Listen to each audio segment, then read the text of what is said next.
Some analysis from Advocate Brenda Madumise. She's a director at Wise for Africa. Advocate Madumise, thanks for your time. What do you make of the court's judgment? I would say long overdue. Absolutely. We can't even debate it. It's long overdue. If we are true to ourselves in believing that we're a constitutional democracy, that we believe in the right of equality, we believe in the right to choose, this is the right decision that the Constitutional Court has affirmed and confirmed.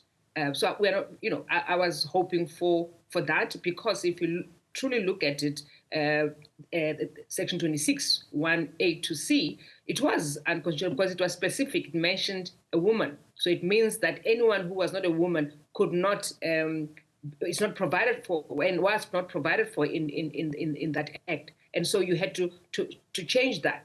And it goes further, because not just once you declare it invalid and unconstitutional, and you then have to change it and ask Parliament to draft a relevant provision, the relevant provision is going to be persons. And persons is inclusive of all of us, whether non-binary, whether LGBTQI, because now it's all encompassing. It's just that you can, any person can take the surname of whoever they want to take, or whether it's their partner, whether they are man, woman, non-binary, or lesbian, or a gay man, or a transgender woman, or transgender man. So, I mean, and it's correct for the Constitutional Court to say there was no benefit to the state. What does the state lose in me changing my surname and taking that of my husband, or my husband taking my surname? It doesn't change the price of bread at all. Advocate Madumise, this is how these important pieces of legislation change. It's often just because someone has come up against this hurdle and they realize that this is the legislation as it exists. And so they may or may not, in this case they have, decide to take it up in the country's courts. But why do you think it has taken this long for this issue to make it to the headlines? So it's because of how we have viewed marriages and how we view women. So for the practice, the norms, the traditions, the culture has been that women get subsumed and they lose their identity by taking over the identity of someone else. So we lose our identity because of how patriarchy is designed and structured, right? So for many years, we grew up believing that for me to show up as being married is that I have to, and I have no choice but to take up my husband's or my partner's identity and surname. So we normalized it. It became a norm. It became something that we became immune to. So we didn't challenge it, right? And when these couples decided to change it, was precisely because they realized, and I think I need to explain this, not explain, but I mean to talk about it, that once you are in a marriage and you have children, those children are a part of the two of you, that they can take the identity of both of you. And for the longest of time, we denied one part of that identity to come out. And what this judgment does is that you acknowledge to your child, to yourself, that the identity is not just confined to one part, which is the male, and that's what has been the driving force. And we are trying to say it's all encompassing, because if you talk about equality means all the sexes are equal before the law, and that's what we do now, and making those changes. Yeah, essentially what Justice Leona Theron said in her judgment was that it's based in colonial and patriarchal norms, and the discrimination impacts primarily women when it comes to a man and a woman as a married couple. For women, they're deprived of the right of their familial surname, so the surname that they grew up with. It reinforces patriarchal gender norms, and women must then and do then express their identities in relation to their husbands.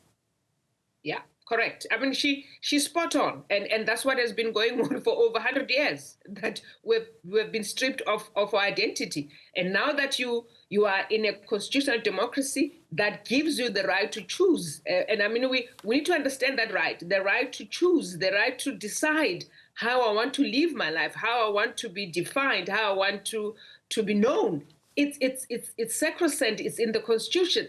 So we can't think that it shouldn't have happened. This should have happened a long time ago. And I think why it did not happen is because we just got comfortable with all of this and thought that that's how it should be, when it's not supposed to be. Yeah, absolutely. Of course, the legislation also exists, I suppose, Advocate Madumise, for reasons related to people not changing their names willy-nilly, right? So for me to take a random surname that has absolutely no tie to my family. Absolutely. Yeah. So there are those guardrails that exist. So it's not, there's no floodgates that is being opened with this decision that all of a sudden you're going to have multitudes of South Africans queuing at Home Affairs to want to change their names and surnames. There is a prescribed process and procedure on how to do that. So we have built the guardrails, and the law is clear on how you go about that. So now we wait on Parliament, right? So Parliament must now remedy the defects. In your experience, Advocate Madumise, that process, the court's given 24 months, but I can't imagine it will be an easy one.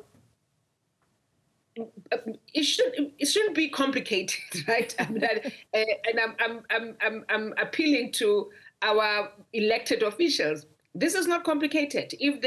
If what they say when they stand up in Parliament and talk about substantive equality and equity, then the test is now, when this is brought to their attention, to move with speed and reflect what this constitution is about.